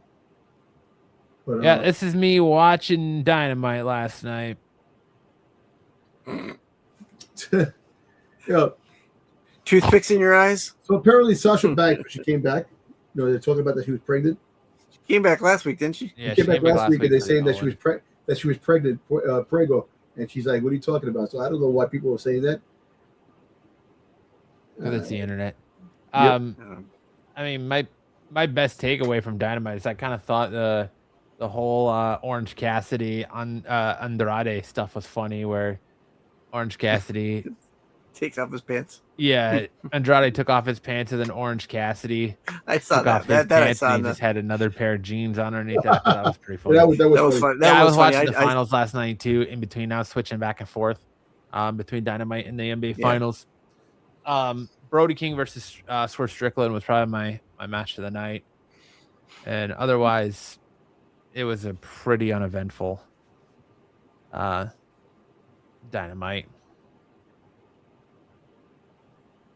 So, yeah, 29-point comeback, yes sir. Win by 1. I'll start watching Dynamite at some point again. And now they're gonna go back, and San Antonio's gonna win Game 5, and then New York's gonna win Game 6 in New York. You heard it here first. Listen. I knew San Antonio would win at least one game in New York. They want the Knicks to win, and the Knicks have got to win it in New York. And that's what's going to happen. They're going to drop one to San Antonio and then come back to New York. I think they want it. NBA definitely wants it to go 7 games. I don't think it's going to go 7. I think it's going to 6. I don't think it's going to go 7, but they always wanted to go 7 because it's more revenue. The highest. All right. More games, more revenue. Knicks and 6. Yes, sir. All right. We're going to hand it over for Sticks for the heat check. Sticks is going to tell us what he's hot or what he's cold on this week. So, Sticks, take it away for your heat check, my friend. All right. Here we go. Knickerbockers. All right. Yep. All right. Here They we got go. a picture. Here's what I'm hot on this week is trademarking. And I wanted to go a little more deep into it, but it was getting really deep. I'm like, I'm not going that deep. I'm just gonna talk a little bit on it. So WWE has filed trade, and it's nothing new. Wrestling promotions file trademarks all the time, but WWE had recently filed a trademark for this new names on the 8th. I'm guessing it's a AAA character. Sounds like it. Because this is, yep. Reina Volcan, the Spanish, which means volcano queen in English. No one knows. I'm definitely thinking it's going to be a Lucha Libre character. Now, like I said, they file trademarks all the time. All the companies do it, but it just was one of the recent ones that kind of came up on my feed that kind of piqued my interest a little bit because it's I think if true, that means we might be getting some new talent into the AAA because of now they're going into this and not a world tour, but this cross country tour of South America and Mexico, Ecuador, and got to do something to give us 2 nights of Triple Mania. Yep. Yeah, 2 night. Yeah, to lead into that 2-night Triple Mania in San Diego and Mexico City. So I be on the lookout for some new to WWE AAA talent. Dom has talked about the what was the other promotion that just came back there? Lucha Underground? Lucha Libre? Lucha Underground. I wouldn't be surprised if some of those guys come in because remember what we had said previously that they just launched their streaming so you could go back in and watch their old episodes. Yeah, apparently that's all it was. There's no new Lucha Underground coming. It's no Lucha. No, and like I said, uploading their library. It's the start of something that could be down the road. Right, and that's what I said. I said that might be the foothold you get into maybe bringing it back. You get people interested in what they see, maybe they'll bring it back. But this also could be a key into them maybe getting some of those wrestlers from that promotion to come into AAA. Who knows? Who knows? So that's my hot take for a week.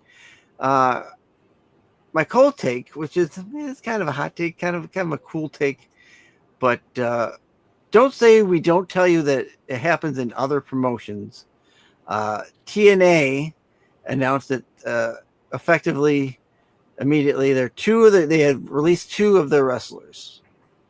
I can't. It says Total Nonstop Action TNA Wrestling announced that the release of both Steve Macklin and Steve Macklin, Myla Grace effective immediately. The 2 wrestlers officially departed the company after requesting their respective releases. Steve Macklin, the former TNA World Champion, confirmed on social media that he has requested his release, reporting it's indicated he had been vocal about the frustration with the company's creative direction. Myla Grace, the Northern Irish wrestler, debuted with TNA in 2025 and also secured her contractual release. She has since returned to the independent circuit. And what kind of subject do you want to add, Brandon? Let's hear it. Yeah, Sorry, go ahead, Sticks. Yeah, we'll take suggestions. This I added in at a cool spot.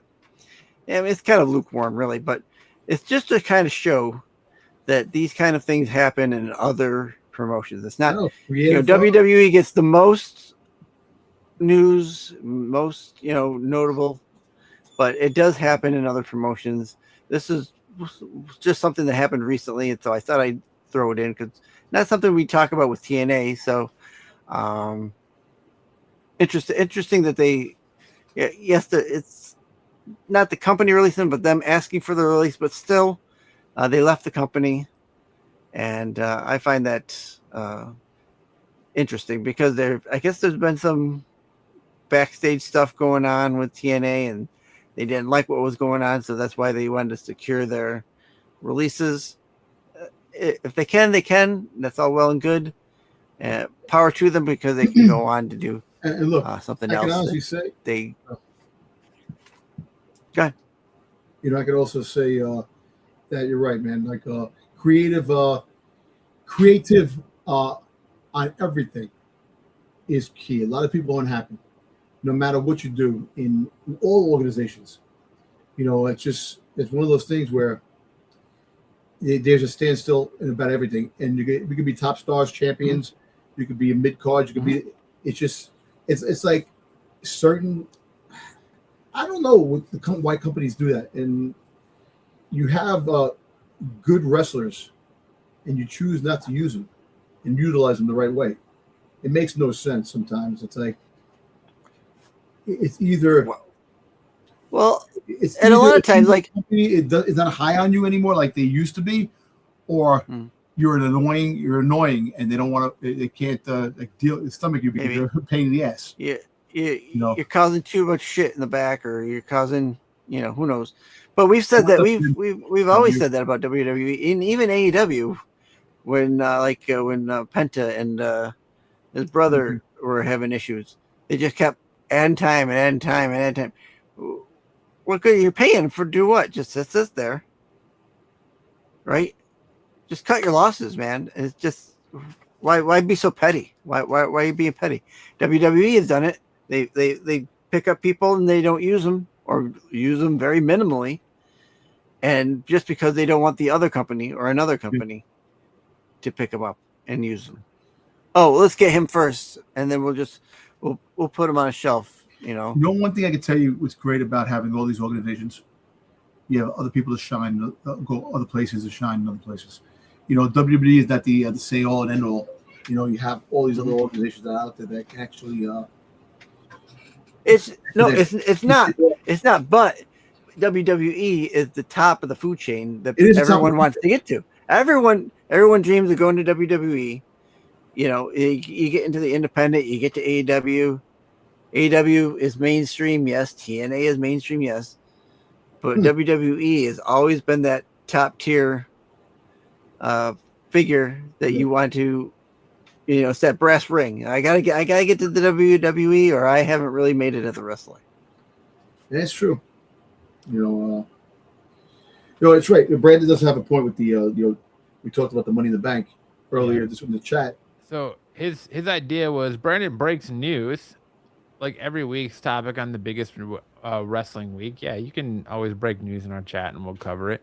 And his big news is, and the biggest news of the week this week is wrestling's new is Money in the Bank going to be held October 2026. We need to talk about it. What makes you so excited about Money in the Bank getting pushed back to October 10th? I think it is. It was just because of the ESPN broadcasting stuff that they pushed it back. It's ESPN's fault that they moved it. So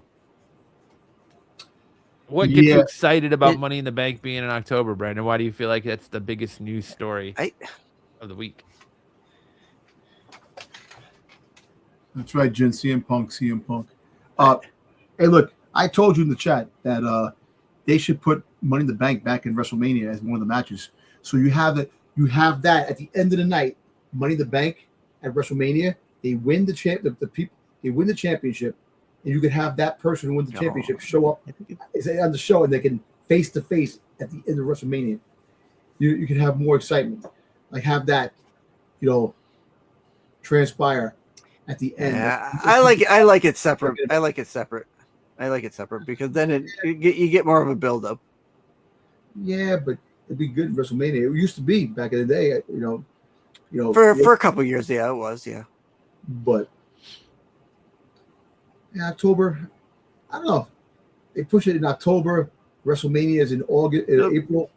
Whoops. It'll be pushed into if it keeps going like it is, it's going to be pushed right into 2027. So, hey, that's big enough. I can read that now. Yeah. All right, let's talk a little bit about King of the Ring. Sticks, what do you got for us in the King of the Ring? All right. So I brought up just to realign and show where we're at with the King of the Ring tournament. Just to show what we're going to be coming up with SmackDown, and then get our thoughts on what we're got coming up next. It's probably already there for you, right? It's not there for me yet, so I'll go. He says, I don't like it. I'd rather it be between WrestleMania and SummerSlam, not after SummerSlam. It ruins the expiration. It's just this year, I think. I don't know. There's a lot of talk that they might get rid of Money in the Bank altogether. So who knows? So there's your. I assume I can't. My computer is getting wonky now. I assume there's the crown that you get for the King of the Ring. I thought it's so regal. It's so regal. That's what I said. It's so kingly looking. So okay. All right, here we go. So our matchups are Femi, Mysterio, and then we got Javon Evans, and then Monday night we'll get a winner of the next round. Let's talk about this next round. My theory on this one is that LA Knight and Uso are going to cancel each other out, which are going to leave us Finn Balor and Royce Keys as one of your potential winners. All the other winners have been Raw. They need a SmackDown guy in there. It's going to be Royce Keys. It's going to be Royce Keys versus Obafemi in the finals. That's where I'm kind of getting into. Powerhouses. They're going to give those Saudis a powerhouse show is what they're going to do. Nice. Well, I think Javon Evans is going to move on into to face whoever comes out of Femi. Young OG. So you think you're going to have the Young OG versus Obafemi? Yeah. That's or like, Mysterio. That's like, if there isn't shenanigans. That's like freaking having Obafemi versus Dominic, man. Freaking there's no coming back. Look, there's certain people you can lose to, and depending on how you lose, still come out on top. I think Obafemi taking a loss to Dominic Mysterio, there's no coming back from that. Unless it's Brock Lesnar interference, there's no. That's what I'm saying. Unless there's shenanigans. No shenanigans? It can't be Judgment Day shenanigans either. It can't be JD McDonough coming out or anything like that. It's got to be like Brock Lesnar taking Obafemi out. And that's why I think he'll take him out. And look, I don't see him going for the championship yet. You take him out. SummerSlam. SummerSlam will be. Finn Balor winning would be interesting. Brock Lesnar, round 3, the end of it, the final battle, and that's it. And then I think SummerSlam I mean, I'm thinking the Survivor Series, you might get something down the road. I'll build up to that. I mean, Finn Balor winning, say Mysterio does get over on Femi. Finn Balor, Rey Mysterio in the finals. Finn Balor should be there, man. Finn Balor. The problem is this is going to be the King of the Ring is going to be a showcase for the next generation. So it's going to be either it's probably going to be Royce Keys. It's going to be Royce Keys versus Javon Evans, Obafemi versus Dominic Mysterio. And I've now looking at this, I get the feeling that it's going to be Royce Keys versus Obafemi for the final, because we talk about this. Everybody talks about Obafemi having a challenge and that Royce Keys could be that challenge. And in order to do that, you would have to have a tournament style like this because they're on opposite shows. So you would have to have Royce Keys versus Obafemi in the championship Night of Champions championship match. Yeah. And that's where you have Brock Lesnar come out. Did you just call him Brock Lesnar? It's Brock Lesnar. I didn't say Brock. What's Brock Lesnar? Brock Lesnar. Bronk Lesnar. Brock Lesnar. That says Brock Lesnar. That's what freaking goddamn Paul Heyman said. Brock Lesnar. Brock Lesnar. That's what the badass construction worker calls him. Bitch ass Bronk Lesnar. That right Brock there, buddy. Lesnar. You don't want to fuck around. You don't want to fuck around with a badass construction worker. Yeah. Here's your crown for the queen. Just as regal, just as wonderful. It's so meaty. Raquel is winning. All right. So tomorrow night we'll get that. Who are the four in the next one there, Matt? Sol Ruca, Lyra Valkyria, Charlotte Flair, and Jade Cargill. And again, I think it's going to be one of the SmackDown girls. Yeah, because it's all Raw. Yep. It's all Raw again. I think it's going to be Jade Cargill. They're high on Jade. I think it's going to be Jade Cargill.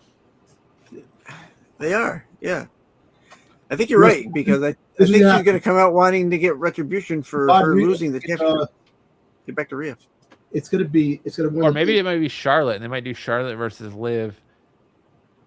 Yeah, could be Charlotte. The problem is if Io wins, Io's going to win because they're going to do Io Sky versus Rhea Ripley at SummerSlam. If that's because there's new reports out here now that WWE's. It's been rumored that they're planning Jade Cargill versus Charlotte Flair for SummerSlam. So that pretty much gives you that Io's winning this, and you're going to do Io versus Rhea at SummerSlam. Liv Morgan versus Rodriguez, speaking Raquel, and that's when you get Stephanie Vakir come back. Well, you're not going to get Raquel because she's fighting Io Sky. So if Io's going to win, Io's going to beat Raquel. Yeah, but I think Io Sky's Rodriguez is winning. Man. I don't think she is. I don't know, man. I don't think Io's going to win because why are they going to keep playing this thing of her betrayal? And look, you definitely can't have what's the name? Because that still leaves you open for Liv Morgan for SummerSlam. So if Stephanie's not ready by SummerSlam, you have Io win King of the Ring. You have Io go challenge Rhea. You have, Liv come out and try and help Raquel and screw her over and cost her the victory. So then you have Raquel screw over Liv, and then you set up Raquel versus Liv at SummerSlam too. If Stephanie's not ready to go, it's still Raquel Rodriguez is not winning the championship. It's just not going to happen.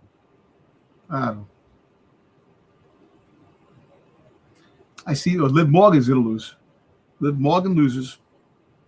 Well, I don't know. Maybe this way it goes. I don't know. We'll see. If Liv Morgan loses, she's going to lose in the finals. Yeah. Yeah. All right. Yeah. I mean, I'm going to stick with. I'll go with Dom. I think it's going to be Rodriguez and Liv Morgan in the finals. I think Rodriguez is going to win it over Liv. You think Raquel Rodriguez is going to win the Queen of the Ring? Yep. And go on to again face, because this won't be a championship match. Then, like we said previously, she'll go on to face Liv for the championship. I still think that's the most viable position. Well, you said the storyline between Io Sky and Rhea, they probably went past that. I still think that they're still going to happen eventually because Rhea has to beat Io to finally get over that hump.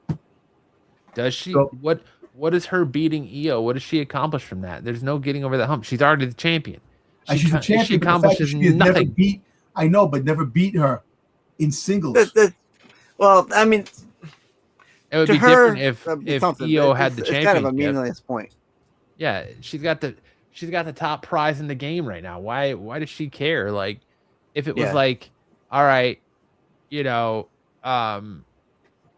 Io's champion and Rhea needs to beat her to get the championship, then that fact that she's never beat her means something. But right now it means diddly dick all because Rhea's the champion. I don't know. Whatever. We'll see what happens, how it turns out. Yeah. I'll stick to my position, but Raquel versus Liv Morgan is the better story. There's other points. I mean, there's other ways to go. So I mean, Raquel versus Liv Morgan is the better story, but I think Jade Cargill's going to win, and it's going to be Jade Cargill versus Liv Morgan. Charlotte Flair is going to come out and cost Jade Cargill that match, setting up their SummerSlam match, and then it's going to end up being Liv Morgan versus Io Sky or Liv Morgan versus Raquel Rodriguez. But I really think that WWE is so hung up on Io Sky. It's the whole reason she went over the likes of Julia, Lash Legend, or Roxanne Perez. But they're high on in Io Sky, so they're going to push her into the finals. But I think you just said it. That Liv Morgan, Raquel Rodriguez is the better story. It's a better story if you're breaking up Judgment Day. Yeah. Yeah. But I think WWE, you're forgetting this is Sesame Street Levesque here, as JD from NY calls them. Sesame Street Levesque. They're going to play it safe. What is your safest bet? Liv Morgan versus Io Sky. Io Sky versus Rhea Ripley at SummerSlam. There's just not enough there. I think both scenarios are good. I just think the Liv Rodriguez scenario is the better way to go. You can get three things done. You can get Liv Morgan losing, and she gets a rematch, SummerSlam. You could eventually subsequently break up Judgment Day, like we think they've been moving towards at one point, because that'll break up the girl faction. Then you just got to work on the McDonough girl faction. I just don't think there's enough meat on that bone for Liv versus Raquel yet, but who knows? Maybe they pull that trigger. I mean, it doesn't have to be something that lasts a year. I mean, or 6 months. For the 3 months that we have here, I think it's the right way to go. I mean, I'm biased because I'm kind of out on Raquel Rodriguez. I don't like Raquel Rodriguez. I feel like they're shoving her down her throat. I'm not real like they're trying to have her do this whole Razor Ramon / Kevin Nash gimmick. I know, but you know what? Listen. I'm kind of out on it. My personal bias would have Sol Ruca win and have Sol Ruca versus Liv Morgan again. She ain't gonna do that. No, I know she's not, and I'm out on Io Sky. I like Io. I understand why people like Io, but I think Io sucks as a champion. She never gets good pushes as a champion. Her last 2 championship runs have been mid at best. Liv Morgan's championship run right now is mid. She hasn't defended her title in God knows how long. Yeah, I would say it's less than mid. And it really, they put her in this tournament because they have no other creative for her because they're waiting for Stephanie to come back. So, right now, what makes the most sense? Io versus Morgan, because you already know that Io and Stephanie respect each other. Io versus Morgan, you have the Judgment Day interfere in that match. You have Stephanie come out to make the save and cost Morgan the Queen of the Ring, and you have Io go over, and you do Io versus Rhea at SummerSlam, and then you have Stephanie versus Liv Morgan at SummerSlam. That I'm telling you, that's what they're gonna do. It's the safe play. Yeah, it's the safe ticket selling play. I think you've been both saying it this scenarios whole are good. time, Dom. What sells more tickets? WWE, TKO are about selling tickets. Bottom line, what match in your mind sells more tickets? Rhea Ripley versus Io Sky or Liv Morgan versus Raquel Rodriguez? You get one. No, the Rhea versus Io. They want to see Really? They do. They want to see. I don't think either of them sell tickets, but, No, but look, I think the storyline is what's going to sell the tickets. My thing is that I think so. So what do? You have Raquel screw Liv versus Stephanie Vakir, where she fights Stephanie Vakir. You have Roxanne to portray Liv and make her lose the belt to Stephanie. All right. You have Rhea and Io go together. Okay. Now, so are they still gonna both be babyface? Are the ones gonna turn? Is there gonna be a strife in the middle somewhere to get one? Doesn't matter. I don't think that matters. Or does it even matter? I don't think it matters. Brands. And WWE's even said like they don't really care about face versus face or heel versus heel or all that. Maybe not. This is where you could start an EO. You could have, her and Rhea were best friends and left on good terms. You could have EO go heel here and start her heel run. People have been asking for a heel EO Sky. Yep. Yeah. Again, they had it before, which was damage control, but now we're back. Yeah, she was kind of heel. Well, we'll see. It should be interesting tomorrow night. Tomorrow's Friday. We'll see on Friday, and then Monday night we'll see what transpires. Absolutely. All right. That's it for King and Queen of the Ring tournament. Valkyria. All right. Anything else you guys want to talk about? Chat. You guys got anything you want to throw at us? Anything you want to talk about? Anything that's burning a hole in your professional wrestling pocket that you want to chat on? Not much news breaking right now to fill in. Well, remember in NXT you got Enzo Amore and you have a big cast coming eventually to NXT, so you'll boost the NXT a little bit with them in it, and then eventually they'll make their main roster debut again down the road. Well, I know Enzo was signed. Has Cass been signed? Not yet. Cass is still under contract. Yeah, it was hot today, Zaggy. Oh yeah, but I have a serious feeling that our definitions of hot are very vastly different. It was 90 here. Listen, I was hot as hell. Remember, I had no AC in the living room. I have two fans blowing on me right now, and I'm thinking this way. They're still renovating. Yeah, right. That's why you run your. This whole thing is going to take forever because they start from the 21st floor. There's 21 floors, and they come down, and then they eventually get to my floor, and then they go down. Once they go down, it's just the fact that you can't have the AC on when they're fucking goddamn drilling because I figured it all asbestos because it's old pre-war building. Jesus Christ! We got an interesting news story here. What was it? An ex-director of a daycare pleads guilty after being arrested for using money for trips to WWE live events. Former Brooklyn daycare director Marlene Mazek has pled guilty after admitting that she stole more than $2.75 million. Holy shit! From her employer and used a portion of the funds for personal expenses, including trips to WWE live events for herself and her children. Her 3 children. Nice. According to a press release from the U.S. Attorney's Office, the Eastern District of New York, Mackenzie diverted company money to finance a lavish lifestyle. Prosecutors said she spent approximately $350,000 on WWE-related travel and expenses, including premium packages that allowed her children to meet professional wrestlers. Authorities stated that she stole funds, and the stolen funds were used for a variety of personal purchases over several years, ultimately totaling around $2.75 million. She has pled guilty in connection with the scheme. Wow. Holy crow. Interesting. Zaggy says he's going to start a daycare. Daycares are big money. They are big money. But damn. All right. How many years was that over? Yeah. 3?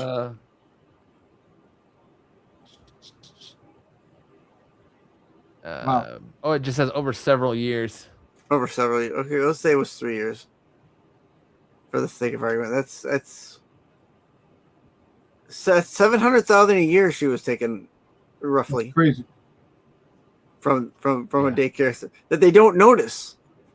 They don't know. I did not notice $700,000 missing. She's from your facing bank. a sentence of 20 years Holy in prison, shit. as well as a restitution of $2,805,871. Good God. That's one way to go to WWE live events. Yeah, I guess so. Defraud your. She's daycare going to be system. the first person in Club WWE. Wow. She bought her spot in the Club WWE is what that is. Right? But Oh my God. all right, anything else? Anything else we're That's it, cooking man. on? Dom, Stick, No, that's it. Chad, anything else you guys want to talk about tonight? Good.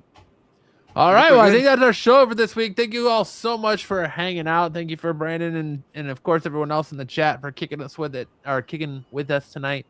I hope you guys enjoy professional wrestling. If you want more from Sticks and Dom, make sure to check them out tomorrow night over on Renovision on the Qualify, where we'll be talking about some comic books. You can check out more from Sticks every Tuesday night in his Doctor Who show. You can check out more from Dom over on the Renovision on Sunday nights for the Star Wars show. And of course, you can check all three of us out here every Thursday night on Off the Mat, talking the latest, the greatest, and hottest in professional wrestling news. With that being said, on your way out tonight, please do us a giant favor. Make sure to hit that like button. Make sure to hit that subscribe button and turn that notification bell on so you know whenever we go live, whether it's a new episode of Off the Mat or a watch along, you don't want to miss a single moment of your new wrestling obsession. Dom, take us out with some words of wisdom, my friend. This weekend I had the honor of having being with family this whole weekend. That just passed. It was great. You know, graduations, housewarming, just time with family, man. Make time for family. Make time for family. I know that life becomes hectic because we work, we have our own lives, we get older, we all doing separate things, this and that. But find that time for family because life is short. Time is going by quick, and the moments don't last forever. So make sure you find that time. Or just hit up Sticks and find out where the fountain of youth that he drank out of is located, or thus I know, right? the Tell me about it. Upstate New that? York. upstate New York. That's where the fountain of youth is.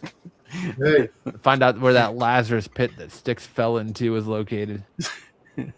I think I know where it is. In Bruce's bedroom. Oh, geez. No, All right, that'll do it for us this week. We'll see you guys next Yes, week for a bitch. brand new episode of Off the Mat. Enjoy your rest of your week of professional wrestling, and we'll see you guys right back here next week.